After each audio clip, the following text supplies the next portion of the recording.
wabarakatuh. Perkenalkan, kami mahasiswa dari Universitas Royal Kisaran, Fakultas Ilmu Komputer, Prodi Sistem Informasi kelas SI 3A. Adapun tujuan berdirinya kami di sini ingin melengkapi tugas analisis perancangan sistem informasi yang kedua. Adapun materi yang akan kami bawakan yaitu analisis perancangan input. Sebelumnya izinkan kami memperkenalkan diri kami satu persatu. Yang pertama, perkenalkan, nama saya Muhammad Saidul Mjenstorus, dan di sebelah kanan saya Muhammad Arif. Saya akan membahas tentang pengertian dan tujuan dari analisis.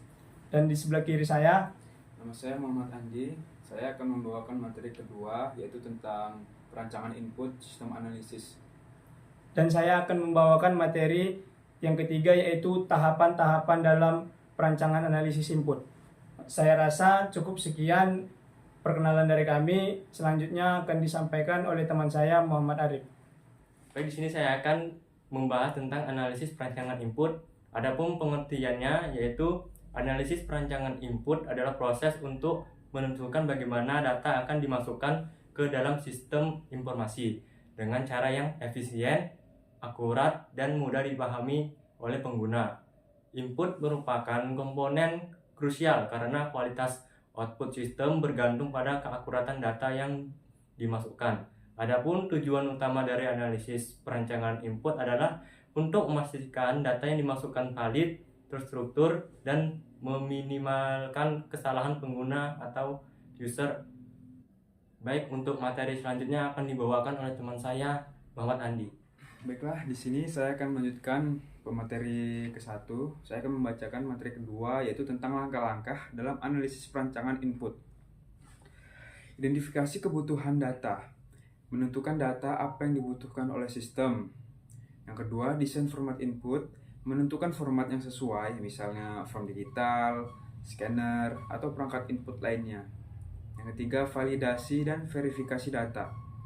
Menyediakan mekanisme untuk memeriksa kesesuaian untuk keakuratan data. Yang keempat, user interface atau UI. Mendesain antarmuka yang intuitif dan mudah digunakan. Yang kelima, keamanan data. Memastikan data input aman dari manipulasi atau akses yang tidak sah. Sekian dari saya. Pemateri ketiga akan dilanjutkan oleh Saidul Mjenstorus. Oke, baik teman-teman, di sini kita akan membahas materi yang ketiga, yaitu analisis perancangan input. Nah, di sini saya ada sebuah studi kasus, yaitu tentang sistem absensi digital di suatu sekolah. Nah, baik teman-teman, dalam tahapan analisis perancangan input ini ada beberapa aspek yang penting yang harus kita perhatikan. Nah, yang pertama itu adalah identifikasi kebutuhan data. Nah, dalam tahapan ini kita harus melihat dulu studi kasus apa yang harus kita analisis. Nah, di sini kita akan menganalisa tentang sistem absensi digital di sekolah. Jadi, data-data apa saja yang kita perlukan?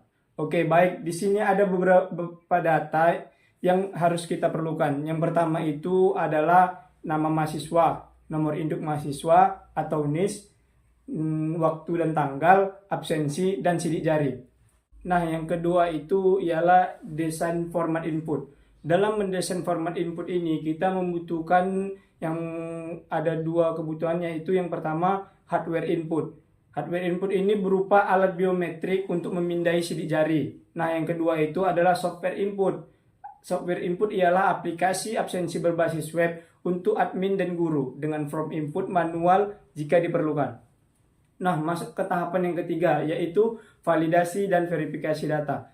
Sistem akan memverifikasikan data sidik jari dengan database nomor induk mahasiswa untuk memastikan bahwa siswa tersebut terdaftar. Jika sidik jari tidak cocok, sistem akan memberikan notifikasi kesalahan.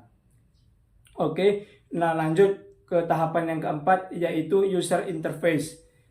User interface ini ialah desain antarmuka yang ramah pengguna dengan panduan visual untuk membantu siswa memahami proses memindai.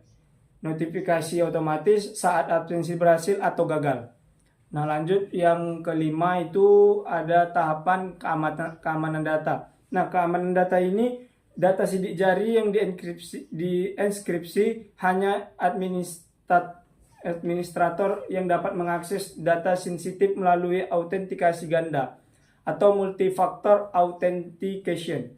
Manfaat sistem ini ialah proses absensi menjadi lebih cepat dan akurat, mengurangi risiko kecurangan seperti titip absen.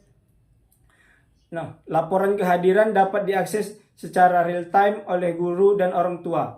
Nah, kesimpulan di sini ialah dengan penerapan analisis perancangan input yang baik, sistem absensi digital ini mampu meningkatkan efisiensi dan akurasi dalam penggunaan data kehadiran siswa. Nah, saya rasa cukup itu materi dari saya. Saya akhiri. Assalamualaikum warahmatullahi wabarakatuh. Oke, baik teman-teman, itu tadi adalah materi yang kami bawakan, analisis perancangan input. Mungkin hanya itu, sekian dari kami.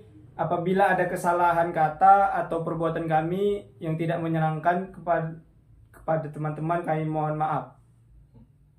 Billahi taufiq wal hidayah. Wassalamualaikum warahmatullahi wabarakatuh. Dah. Assalamualaikum warahmatullahi wabarakatuh. Perkenalkan, kami mahasiswa Universitas Royal, Fakultas Ilmu Komputer, Prodi Sistem Informasi dari kelas SI 3A. Di sini kami ingin lupa. Belum, nanti cut aja. Tadi dia aku baca kesimpulannya, tapi nanti cut aja lah. Kok mau baca kesimpulannya lagi? Jadi aku baca kesimpulannya itu. Enggak salah, penutup aja lah. Enggak apa. Ini enggak apa jadi Apa? Penutup sama kritik aja kan. kritik semua. Tadi yang kalian bilang kan video kepedean. Oh, aman. Kau teman dulu, kau teman. Oh, iya. Pertama itu adalah identifikasi kebutuhan. Nah, kebutuhan data dalam tahapan ini kita harus melihat dulu studi kasus apa. Lupa murid, ini tadi aku bilang studi kasusnya.